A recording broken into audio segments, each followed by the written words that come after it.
नमस्कार दोस्तों, आज मैं रितेश रघुवंशी आपके सामने उपस्थित हूँ। हिंदी वर्णमाला का संपूर्ण अध्ययन यहाँ पर आज हम करने वाले हैं। मित्रों, अगर आप तैयारी कर रहे हैं किसी भी प्रकार की प्रतियोगी परीक्षाओं की, तो इस टॉपिक से, इस पर्टिकुलर टॉपिक से आपके लिए 4 से 5 प्रश्न लगभग परीक्षा में आने के पूरे चांसेस होते हैं, जिनमें हिंदी भाषा पूछी जाती है। तो चलिए प्रारंभ करते हैं। आज का ये हमारा छोटा सा टॉपिक, छोटा सा तो नहीं कहेंगे, ये थोड़ा बड़ा टॉपिक है। तो इसमें ये वीडियो बहुत लंबी होने वाली है, लेकिन इसे पूरा देखिए, स्किप मत कीजिएगा, क्योंकि आज हम बहुत सारे प्रश्नों का समावेश इसमें लेंगे। अगर ये वीडियो आपने पूरा देखा बिना स्किप किए हुए, तो आप काफी सारे प्रश्नों के उत्तर देने में सक्षम हो जाएंगे और बड़ी सरल भाषा में, सरल ट्रिक्स के माध्यम से आप समझ पाएंगे कि हिंदी वर्णमाला किस प्रकार से हम याद रख सकें। तो चलिए शुरुआत करते हैं हिंदी वर्णमाला को पूरा समझकर। हिंदी वर्णमाला में स्वर होते हैं। विस्तृत चर्चा कर रहे हैं तो बहुत सावधानी से हम ये सब चीजें समझेंगे। चूंकि हम विस्तृत चर्चा कर रहे हैं, इसलिए हम बड़ी सावधानी से समझेंगे कि स्वर क्या है, व्यंजन क्या है, व्यंजन कितने प्रकार के होते हैं। साथ ही हम समझेंगे कि जो व्यंजन की अलग अलग उच्चारण स्थल है, कौन सा शब्द कहाँ से निकलता है। जैसा आप कई एग्जाम्स में जब बैठे होंगे या मॉक टेस्ट में बैठे होंगे, तो आपने देखे होंगे कि प्रश्न पूछा जाता है, जैसे टा का उच्चारण स्थान क्या है, सा का उच्चारण स्थान क्या है, पा का उच्चारण स्थान क्या है, अलग अलग विकल्प दिए होते हैं। तो हम आज उन सारी चीजों को समझने वाले हैं। उन सारी चीजों में आपको किसी भी प्रकार का कोई संशय इस वीडियो को देखने के बाद नहीं होने वाला है। तो इस वीडियो को बहुत अच्छे से आप देखिए। साथ ही आपसे एक निवेदन है कि हमने यह जो YouTube चैनल है वो निशुल्क ऑनलाइन कोचिंग के हिसाब से चालू किया है। हम चाहते हैं कि आप तक हम ज्ञान जो है वो फ्री ऑफ कॉस्ट पहुंचाएं। इसलिए अच्छे अच्छे अगर आपको वीडियोस देखना है, इसी क्रम के और आगे के वीडियोस भी देखना है, तो आप हमारे इस चैनल को सबसे पहले सब्सक्राइब कर लीजिए और जो घंटी की बटन है उसे जरूर दबा दीजिएगा और इस वीडियो को लाइक जरूर कर लीजिएगा। तो चलिए आज का वीडियो हम चालू करते हैं। स्वर क्या है ये भी हम समझेंगे आज के वीडियो में। साथ ही हम समझेंगे व्यंजन के बारे में समझेंगे। आज के इस वीडियो में हम कंठ से उच्चारण वाले वर्णों को समझेंगे। उसके बाद में हम तालु से उच्चारण वाले वर्णों को समझेंगे। फिर हम मूर्धा से उच्चारण वाले वर्णों को समझेंगे। फिर हम दंत से उच्चारण वाले सब वर्णों को समझेंगे। ओष्ठ से उच्चारण वाले वर्णों को समझेंगे। साथ ही हम जानेंगे कि अल्प प्राण क्या होते हैं। हम जानेंगे कि महाप्राण क्या होते हैं। आज के इसी वीडियो में हम जानने वाले हैं कि अघोष व्यंजन क्या है और सघोष व्यंजन क्या है। अघोष और सघोष के बारे में भी हम आज जानने वाले हैं। तो ये वीडियो थोड़ी लंबी होगी, लेकिन इस वीडियो को आप अच्छे से देखिए, बिना स्किप किए हुए देखिए। थोड़ा समय जरूर लगेगा, लगभग आधा घंटे की ये वीडियो होने वाली है, या थोड़ी और लंबी खिंच सकती है, लेकिन आप इसको देखने के बाद कहीं और कुछ देखने या पढ़ने की आपको जरूरत हिंदी वर्णमाला से संबंधित तो शायद नहीं होगी। काफी सारी चीजें हम इसमें लेकर आ रहे हैं। तो चलिए स्टार्ट करते हैं आज का अब फाइनली वीडियो। इसमें सबसे पहले हम देखने वाले हैं स्वर। तो स्वर जो है उनको हम लिखते हैं आ। विथ उच्चारण हम ये समझ रहे हैं, इस कारण आप थोड़ा उच्चारण पर भी ध्यान दीजिएगा। इसमें ये छोटा आ है, इसलिए हम इसे सिर्फ आ कह रहे हैं, और ये आ है। फिर ई, ई, उ,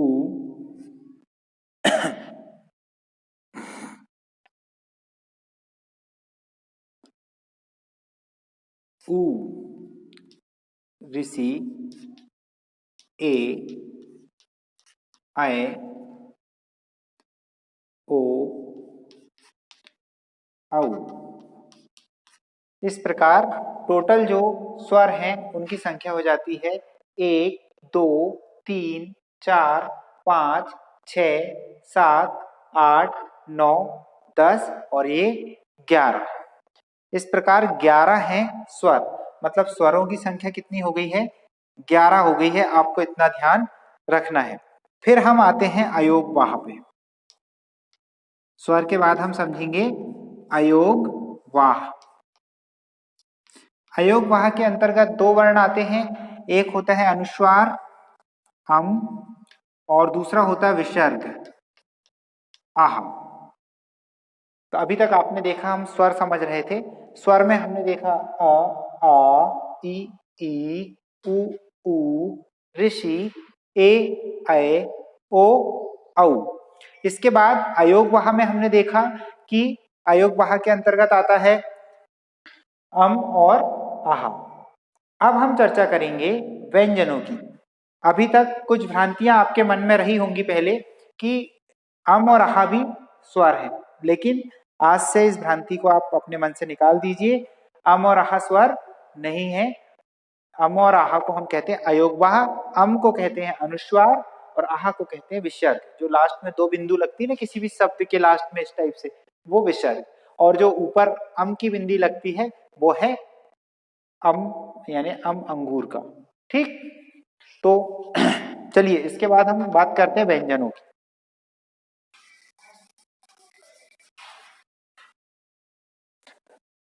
साथ ही हम साइड में लिखते हुए चलते हैं कि कौन सी चीज कितनी हुई है।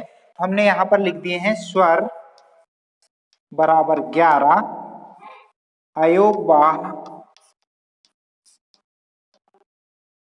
बराबर 2। चलिए अब बात करते हैं व्यंजन की। व्यंजन, व्यंजनों को हम मुख्य रूप से 3-4 भागों में बांटेंगे। 4 भागों में हम इन्हें बांटने वाले हैं और 5 भागों में। सबसे पहले हम देखेंगे स्पर्श व्यंजन। इसके अंतर्गत हम देखने वाले हैं सबसे पहले स्पर्श व्यंजन। स्पर्श व्यंजन, स्पर्श व्यंजन कुल है 25। इन 25 को भी 5-5 के टुकड़ों में हम 5 भागों में बांटते हैं। उन्हें 5 वर्ग कहा गया है। ये वर्ग अभी से आप समझ लीजिए कि किसे हम कौन सा वर्ग कह रहे हैं, और उसी क्रम में आपको याद भी करना है। वर्णमाला में भी ये उसी क्रम में लिखे जाते हैं। और आगे जब हम अघोष और सघोष समझेंगे, साथ ही महाप्राण और अल्प प्राण समझेंगे, तब भी इनका ये क्रम हमारे लिए बहुत ज्यादा महत्वपूर्ण हो जाएगा। इसलिए इसी क्रम में और वर्गानुसार इसको हम लिखते हैं। तो चलिए इसको 5 वर्गों में बांटा गया है। इन वर्गों को कहेंगे हम का वर्ग, फिर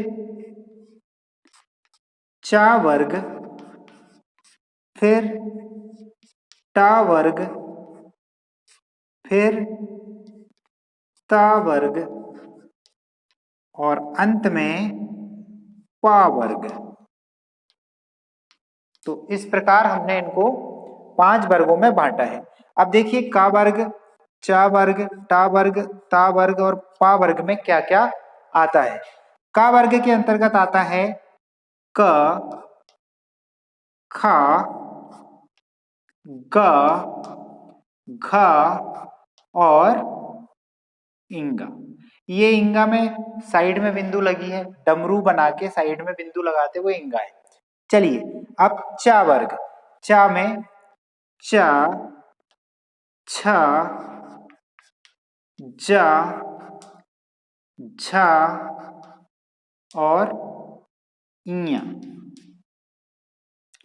टा वर्ग में हम देखते हैं टा, ठा, डा, ढा और अणा। अब देखिए ये इंगा था जिसमें डमरू के साइड में बिंदु लगी थी, ये डा है, इसमें किसी प्रकार की बिंदु नहीं है। ना ऊपर बिंदु है और ना ही नीचे बिंदु है, कहीं कोई बिंदु इसमें नहीं है। आगे एक और हम डा देखेंगे जिसमें नीचे बिंदु हमें मिलेगी, उसको हम अड़ा पढ़ते हैं, उसे हम आगे समझेंगे। तो अभी हम देख रहे हैं का वर्ग के अंतर्गत आ रहा है क, ख, ग, घ और इंगा। फिर चा वर्ग में आ रहा है च, छ, ज, झ और या। इसके बाद में टा वर्ग में आ रहा है टा, ठ, ड, ध और अणा। अब हम बात कर रहे हैं ता वर्ग और पा वर्ग की। तो ता वर्ग के अंतर्गत आता है ता, था, दा, धा और ता, था, दा, धा, ना। फिर पा वर्ग में आता है पा, फा, वा, वा बकरी वाला वा है ये, भा और मा। तो इस प्रकार ये टोटल स्पर्श व्यंजन हो जाते हैं 25 स्पर्श व्यंजन हम यहाँ पर देख रहे हैं। इन 25 स्पर्श व्यंजन के बाद अभी अंतःस्थ व्यंजन आएंगे, य, र, ल और व।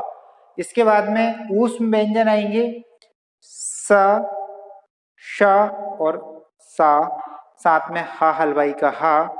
और फिर आएगा संयुक्त व्यंजन। 4 संयुक्त व्यंजन होते हैं, छ क्षत्रिय, त्रा त्रसूल, ज्ञा ज्ञानी और स्र श्रमिक। तो इसके बाद और भी 2 और व्यंजन मिलेंगे हमें जिनका उपयोग फारसी भाषा में भी होता है। तो ये स्पर्श व्यंजन आप समझ गए होंगे, इसके स्क्रीनशॉट ले लीजिएगा ताकि आपको दिक्कत ना जाए। और साथ में जब भी मेरी क्लास चले तो आपको साथ में, अगर आप स्टूडेंट्स हैं तो आपको साथ में एक पेन और एक कॉपी डायरी अपनी साथ में रखना है और जो भी काम के पॉइंट्स आए उन्हें नोट कीजिए।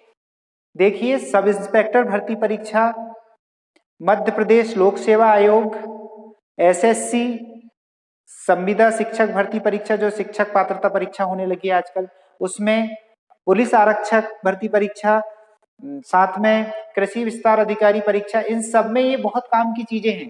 साथ ही आपके ज्ञान वर्धन के लिए भी ये चीजें बहुत ही उपयोगी हो जाने वाली है और इसे आप बिल्कुल भी मिस ना करें। तो चलिए अगला हम देखते हैं स्पर्श व्यंजन के बाद में हमारे अंतःस्थ व्यंजन। तो 25 हो गए हैं स्पर्श व्यंजन। अब हम बात करते हैं अंतःस्थ व्यंजन की। अंतःस्थ व्यंजन, अंतःस्थ व्यंजन होते हैं 4, य, र, ल और व। ऊष्म व्यंजन, ऊष्म व्यंजन, ये जो ऊष्म व्यंजन हैं ये भी होते हैं 4, स, श, सा और हा। साथ ही संयुक्त व्यंजन होते हैं। संयुक्त व्यंजनों का अर्थ है कि 2 व्यंजनों से मिलकर एक नया व्यंजन बने, उसको हम कहते हैं संयुक्त व्यंजन। चलिए, संयुक्त व्यंजन क्या है? संयुक्त व्यंजन है श, त्र, ज्ञ और स्र। ये कैसे बनते हैं ये भी आपको पता है ही। तो ज्ञ ज्ञानी, त्र त्रसूल, सॉरी, छ क्षत्रिय, त्र त्रसूल, ज्ञ ज्ञानी और स्र श्रमिक जो है ये हैं संयुक्त व्यंजन। इसके बाद जो हमारे और 2 व्यंजन हैं उनको, जिन्हें नए व्यंजन भी कहते हैं, जिनका उपयोग फारसी भाषा में भी होता है, तो उन व्यंजन,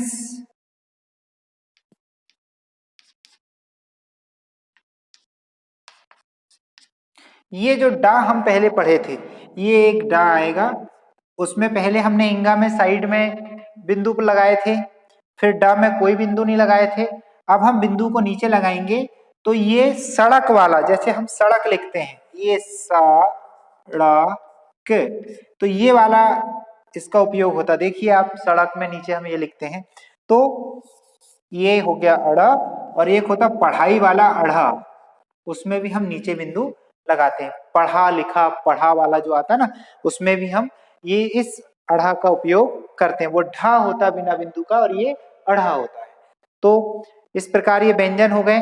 तो 25 हो गए स्पर्श व्यंजन, 4 हो गए अंतःस्थ व्यंजन, 25 और 4 29, 4 हो गए ऊष्म व्यंजन, 29 और 4 33, 33 होते हैं व्यंजन। संयुक्त व्यंजन अलग है क्योंकि वो व्यंजनों की श्रेणी से बाहर है, नए व्यंजन भी अलग है। तो व्यंजन की कुल संख्या हो जाएगी, व्यंजन बराबर 33, स्वर बराबर 11, व्यंजन बराबर 33। जबकि हिंदी वर्णमाला में जो कुल वर्ण होते हैं, कुल वर्ण होते हैं 52, 52 कुल वर्ण 52, 52 वर्ण होते हैं। तो 25, 11 तो हो गए स्वर, 25 हो गए व्यंजन स्पर्श व्यंजन और बाकी के ये 4 मिला के 33 हो गए, मतलब 33 हो गए अपने व्यंजन। तो 33 और 11 तो हो गए कितने, 44 सॉरी 44 हिंदी में 44 हो गए। 44 में 2 अयोग वहां जोड़े तो 46 हो गए। 46 में 4 हमने जोड़ दिए संयुक्त व्यंजन तो 50 हो गए। और 2 और नए व्यंजन जो है जिनका फारसी भाषा में भी उपयोग होता है, अड़ा और ढ, अड़ा और पढ़ा, पढ़ा वाला अड़ा और ये अड़ा, इन दोनों के बाद हमारे जो वर्णों की संख्या है वो हो जाती है 52। तो चलिए ये इससे संबंधित अगर कोई प्रश्न आता है कि स्पर्श व्यंजनों की संख्या कितनी है तो आप बताएंगे 25, अयोग वाह कितने हैं तो आप बताएंगे 2, स्वरों की संख्या कितनी है तो 11, संयुक्त व्यंजन कितने हैं तो 4, नए व्यंजन कितने हैं तो 2। ऐसे कौन से व्यंजन है जिनका उपयोग फारसी भाषा में भी होता है तो ये 2 है। उसके बाद में आपसे पूछ सकता है कि ऊष्म व्यंजन कितने हैं तो 4, सा किस प्रकार का व्यंजन है, शा किस प्रकार का व्यंजन है और सा किस प्रकार का व्यंजन। देखिए एक बहुत इंटरेस्टिंग बात है जो मैं आपसे शेयर करना चाहता हूं। बहुत सारे लोग हैं, मैंने यूट्यूब पे भी बहुत सारे वीडियोस देखा जिसमें ये बता दिया जाता है कि सा को हम लिखते बस अलग अलग हैं, बाकी पढ़ते एक ही है। बिल्कुल गलत है ये, पढ़ते एक बिल्कुल नहीं है, लिखते भी अलग हैं, पढ़ते भी अलग हैं। कई बार मैंने आपसे पूछा या किसी ने भी कुछ लोगों को एक दूसरे से पूछते सुना मैंने कई बार कि सा कितने प्रकार के होते हैं तो कोई बताता है 3 प्रकार के होते हैं, कोई इस श्रमिक को जोड़ के बोल देता है 4 प्रकार के होते हैं। तो ये ना 3 प्रकार के होते हैं ना 4 प्रकार के होते हैं। जो सा है वो एक प्रकार का होगा, सरोते का सा। सा है, सा जो है वो भी एक प्रकार का होगा, सिटी वाला सा। देखिए सिटी निकल रही है इसमें, आप गौर से सुनिए, मैं तीनों सा का उच्चारण आपको बता रहा हूं। पहले सिटी वाला सा, सिटी वाला सा अर्थात ये वाला सा, सा सा ऐसी सीटी निकल रही सा। उसके बाद दूसरे में षटकोण श, ये श, और तीसरे में सरोता सा, सा, इसमें सीटी नहीं निकलेगी, स श, श सा और ये स। तो ये तीनों प्रकार के जो सा है इनका उच्चारण भी अलग है और इनको लिखना भी अलग अलग ही पड़ता है भाइयों। तो आप गलत ना पढ़ें ना दूसरों को पढ़ाएं, ये बात का विशेष ध्यान रखें। तो टोटल 52 अक्षरों की हम चर्चा कर चुके हैं। अब हमारा जो अगला टॉपिक है वो है अल्प प्राण और सॉरी अभी तो मैं आपको ये बताना ही भूल गया कि किस वर्ण का उत्पत्ति स्थान क्या है, अलग अलग वर्णों का उत्पत्ति स्थान क्या है। तो चलिए उस पर भी हम थोड़ी सी चर्चा कर लेते हैं। इसके लिए एक बार फिर से हम अपनी वर्णमाला को लिखने वाले हैं।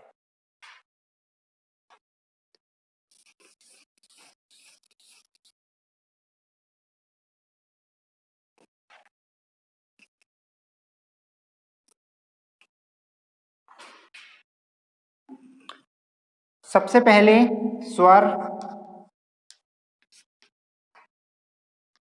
आ, आ, ई, ई, उ, उ, ऋषि, ए, आई, ओ, औ। ये हो गए स्वर। साथ में अब हम आयोग बाह भी लिख देते हैं। आयोग, आयोग बाह, तो इसमें हम लिखेंगे और आहा। फिर हम लिखेंगे व्यंजन। व्यंजनों में अलग अलग वर्गों के हिसाब से हम व्यंजन लिखने वाले हैं।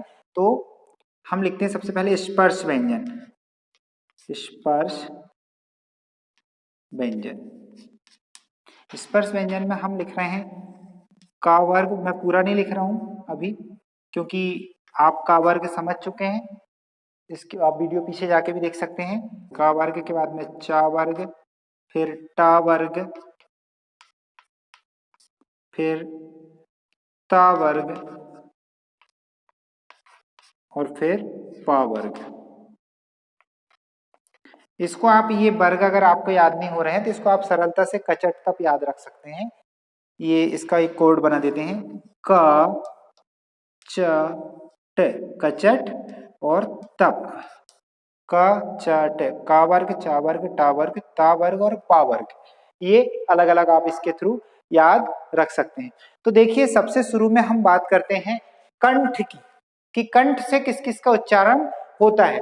तो हमको लेना है शुरू में आ और आ, साथ में पूरा का वर्ग इसी के साथ लिख देते हैं अपन, आ, आहा, सॉरी आ, और अंत में हम इसी में लिख देंगे हा और आहा, हा और आहा। ये इतनी चीजें जो हैं का वर्ग यानी कि क ख ग घ इंग, फिर साथ में आ, फिर हा और आहा। तो ये इतनी चीजें जो है इनका उच्चारण स्थल है कंठ।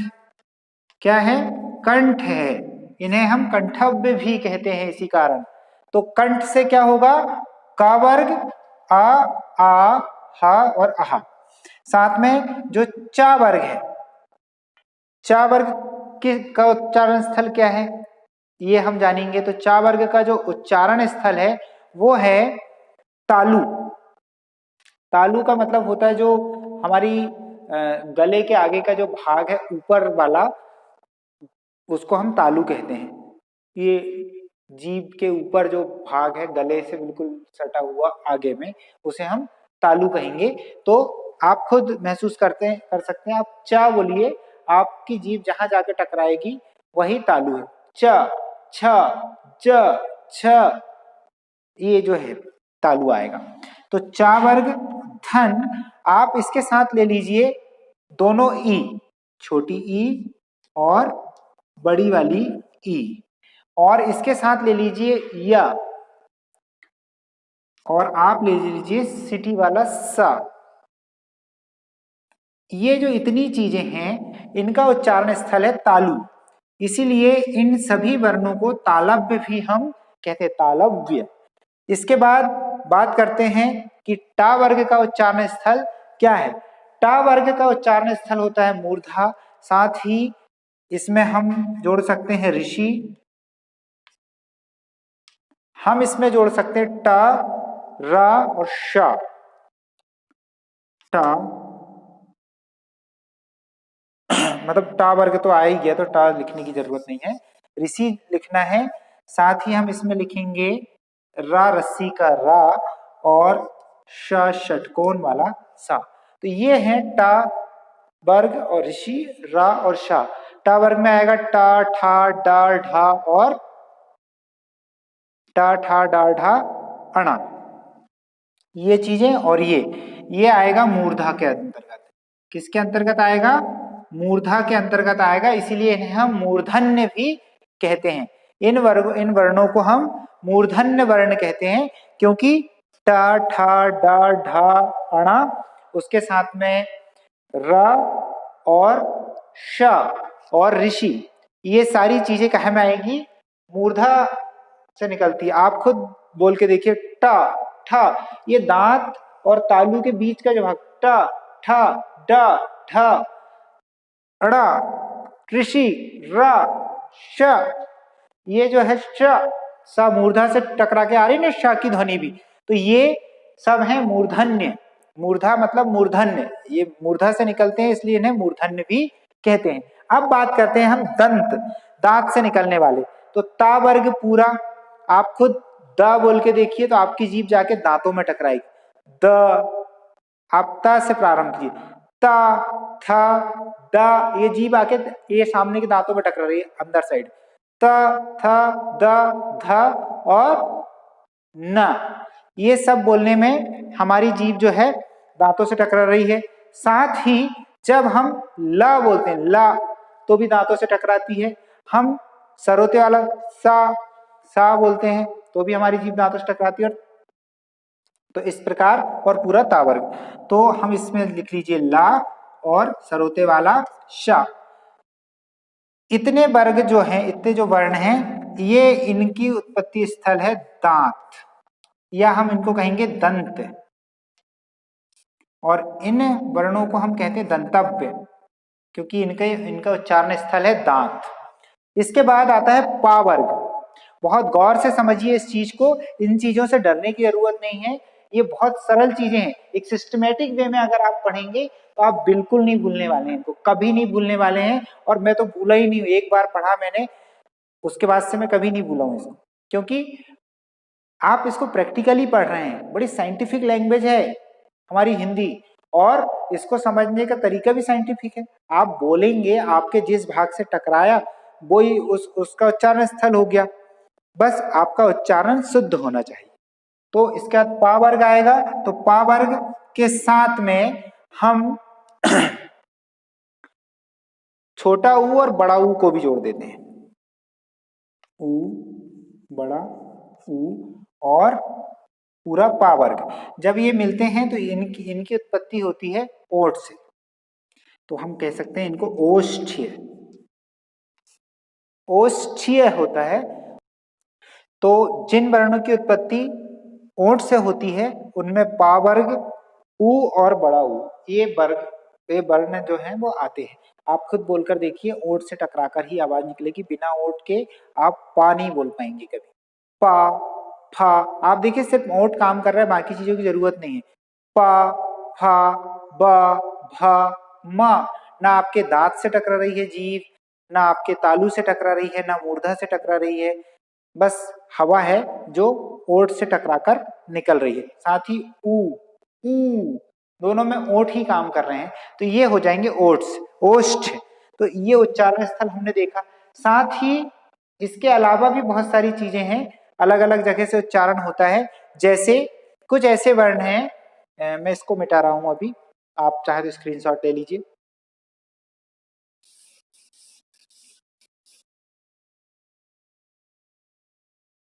कुछ ऐसे वर्ण हैं जैसे ये बचा, इनकी चर्चा कर लेते हैं। साथ ही जो नासिका से निकलने वाले वर्ण हैं, नासिका से भी कुछ वर्ण निकलते हैं। तो नासिका में ध्यान रखना है कि जो अम है, अम, इसमें नाक का उपयोग होता है। साथ ही 5 जो वर्ग है, कचट तब के जो 5 वर्ग है, उनके जो 5वां वर्ण है लास्ट का, यानी कि ये वाला इंगा, इया और तथा, कचट, अणा, ना और मा, ये जो 6 शब्द हैं टोटल, 5 तो कचट तब के हो गए, एक अम की बिंदी, इनमें इनका जो उच्चारण है वो नासिका से होता है। अभी आपने देखा था थोड़ी देर पहले कि इनका जो उच्चारण है वो वर्गों के साथ भी हो रहा था, कचट तब के साथ आखिरी वाले जो है ये बाकी की चीजों का, यहाँ भी हो रहा है। तो जब वो किसी वर्ग के साथ प्रश्न में पूछा जाए कि जैसे टा वर्ग के साथ में अणा का पूछा जाए कि टा और अणा, इनका उच्चारण स्थल क्या है, तब हम लिखेंगे टा वर्ग के अनुसार हम इसको मूर्धा से लिखेंगे। लेकिन अगर सिर्फ अणा आता है और टा साथ में नहीं आता कि अणा का उच्चारण स्थल क्या है, तो हम इसमें नासिका लिखेंगे। अगर ऑप्शन में नासिका है तो नासिका इज द करेक्ट आंसर। तो ये बात आपको समझ में आई। इसके बाद और थोड़ी सी चर्चा करेंगे हम। कुछ ऐसे हैं जो दंतोष्ठ हैं। अब जैसे ए और ऐ, ए ये संयुक्त स्वर है, ए ऐ ओ औ जो है ये संयुक्त स्वर की श्रेणी में आते हैं। तो संयुक्त स्वरों का उच्चारण वहीं से होगा जहां इनके अवयवी स्वर का उच्चारण होता है। जैसे इनका अवयवी स्वर आ और ई मिलेगा, तब क्या बनेगा, ए बनेगा। तो आ का उच्चारण स्थल और ई का उच्चारण स्थल जो है वो इन दोनों का संयुक्त उच्चारण स्थल होगा। जैसे आ का जो उच्चारण स्थल है वो है कंठ, और ई का जो उच्चारण स्थल है वो है तालु। तो इनको बोलेंगे कंठ तालुब या कंठ, हाँ कंठ तालव्य इनको बोलेंगे अपन। कंठ और तालु से मिलकर इनका उच्चारण हो रहा है इसलिए। तो ए और ऐ दोनों के कंठ और तालु से मिलकर हो रहा है। साथ ही अब बचते हैं ओ और औ। तो ओ का निर्माण होता है आ धन ऊ से, आ धन ऊ से ओ बनेगा। तो आ हो गया कंठ और ऊ हो गया ओष्ठ, ओष्ठ। तो कंठोष्ठ हो जाएंगे ये, कंठ और ओठ से मिलकर हो रहा है इसलिए इनको हम क्या कहेंगे, इन्हें हम कहेंगे कंठोष्ठ। ओ और औ दोनों का कंठोष्ठ उच्चारण है। अब इसके बाद हम बात करेंगे सबसे महत्वपूर्ण अल्प प्राण, महाप्राण और अघोष और सघोष की। तो चलिए उस पर भी थोड़ा सा प्रकाश डाल लेते हैं। वीडियो थोड़ा लंबा हो रहा है लेकिन इसे पूरा देखिएगा, और अब तक अगर आपने सब्सक्राइब नहीं किया हमारे चैनल को तो इस चैनल को सब्सक्राइब जरूर कर लीजिएगा और बेल आइकन जरूर दबा लीजिएगा, क्योंकि हम बहुत मेहनत कर रहे हैं आपकी मदद करने के लिए। ये पूरा निःशुल्क है, सब कुछ आपको निःशुल्क मटेरियल दिया जा रहा है। तो अगर आप सब्सक्राइब करेंगे तो आप तक ये मटेरियल सीधे डेली पहुंच पाएगा, इसलिए आपको सब्सक्राइब जरूर कर लेना है। अब हम पढ़ने वाले हैं अल्प प्राण और महाप्राण किसे कहते हैं। तो हम सबसे पहले अल्प प्राण की बात देखिए। अल्प प्राण और महाप्राण इनको बनाने का तात्पर्य ये है, प्राण से है प्राणवायु। जिस वर्ण को बोलने में कम मात्रा में प्राणवायु निकले तो वो अल्प प्राण, जिस वर्ण को बोलने में अधिक मात्रा में प्राणवायु निकले वो महाप्राण कहलाता है। तो हम अल्प प्राण की बात कर रहे हैं। अल्प प्राण के अंतर्गत आएगा पहला, ये जो स्पर्श व्यंजन के 5 वर्ग हमने बनाए हैं, 5 वर्ग में 5-5 वर्ण रखे हैं। तो पहला वर्ण, तीसरा वर्ण और 5वां वर्ण, इस टाइप से हम ये कह सकते हैं कि ये वाला वर्ग, ये वर्ण, प्रत्येक वर्ग के पहला, तीसरा और 5वां जो वर्ण है, जो वर्ण है उस पर उसे हम कहेंगे अल्प प्राण। इनको बोलने में कम ताकत लगती है, आप खुद देख लीजिए। क, अब इसी को बोलेंगे ख, तो ख बोलने में प्राणवायु ज्यादा निकल रही है ये अपेक्षाकृत क के, इस कारण इन्हें हम अल्प प्राण की श्रेणी में रखेंगे। तो 1, 3 और 5, 1, 3 और 5, साथ में पूरा अंतःस्थ व्यंजन यानी य, र, ल और व जो है वो भी अल्प प्राण की श्रेणी में आएगा। तो हम इसको लिख सकते हैं यहां पर अल्प प्राण। अल्प प्राण के अंतर्गत आएगा 1, 3, 5 प्लस य, र, ल और व। ठीक इसी प्रकार हम देखेंगे महाप्राण। तो जो शेष बचा वो महाप्राण। शेष क्या बचा, 2, 4 और तीनों सा और हा, ये जो है ये आ जाएंगे महाप्राण के अंतर्गत। तो हम लिख सकते हैं 2 और 4 श, श, सा और हा, ये जो है ये आ गए महाप्राण में। तो ये बड़ा सिंपल था अल्प प्राण और महाप्राण। अब हम पढ़ने वाले हैं इसके बाद अघोष व्यंजन और सघोष व्यंजन। अगर ये सारी चीज आप समझ लेते हैं तो मुझे नहीं लगता है कि परीक्षा में वर्णमाला, हिंदी वर्णमाला से संबंधित और कोई नया प्रश्न बनता होगा। अगर बनता होगा तो कमेंट बॉक्स में कमेंट करें, हम उसे भी एक्सप्लेन करने का, उसके भी जवाब देने का पूरा प्रयास करेंगे।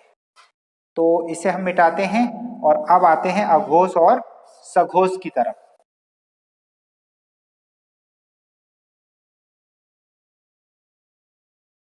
चलिए इसको भी मिटा देते हैं। देखिए अघोष और सघोष में, अब ये भी मिटा देते हैं, अल्पप्राण महाप्राण का चैप्टर खत्म हो गया, क्योंकि अब हम बात कर रहे हैं अघोष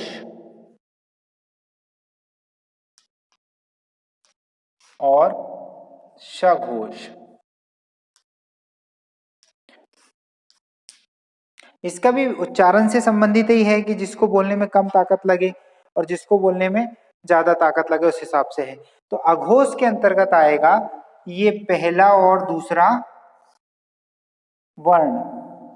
पांचों वर्ग के पहले और दूसरे जो वर्ण हैं वो अघोष के अंतर्गत आएंगे। और सघोष के, और इसके साथ में ही तीन चीजें और आएंगी। ये जो स्पर्श व्यंजन है ना, वो सॉरी जो ऊष्म व्यंजन है, उनके तीनों सा। तो हम कह सकते हैं 1 2 प्लस तीनों सा, सा श और सा। ये तीनों, यहाँ हा नहीं आ रहा है, हा यहाँ पर नहीं आ रहा है, हा ने यहाँ इनका उस व्यंजनों का साथ छोड़ दिया है। तो अब हम ये समझ गए कि, सॉरी मैंने सघोष में लिख दिया, ये अघोष है। ये तीनों हो जाएंगे अघोष। और सघोष कौन से होंगे? सघोष बाकी का जो बचा 3 4 और 5, 3 4 और 5 जो है वो सघोष है। साथ ही य र लव प्लस य र ला और वा, और प्लस इसमें जोड़ लीजिए हा। हा के लिए एक बहुत अच्छा शब्द है, काकल्य बोलते हैं इसे हम, काकल्य हम हा को बोलते हैं। अगर हिंदी वर्णमाला में शुद्ध रूप से कौन सा वर्ण काकल्य है ये प्रश्न आता है, तो उसका उत्तर आएगा हा। तो चलिए आप इस वीडियो में हमारे साथ इतने समय तक बने रहे, इसलिए आपको बहुत बहुत धन्यवाद। आप तैयारी में जुट जाइए, खूब मेहनत कीजिए, खूब खूब पूरा जोर लगा दीजिए तैयारी के लिए, और इस वीडियो को अधिक से अधिक छात्रों तक शेयर जरूर करें जिन्हें हिंदी भाषा में रुचि है। चाहे वो कक्षा पहली का विद्यार्थी हो, चाहे वो स्नातकोत्तर पास विद्यार्थी हो, सभी को हिंदी भाषा का ज्ञान होना जरूरी है। इसलिए जो भी अपने परिचित हैं उन तक ये वीडियो जरूर पहुंचाएं, और हमारे इस चैनल को आखिरी बार निवेदन है सब्सक्राइब जरूर कर लें। तब तक के लिए नमस्कार।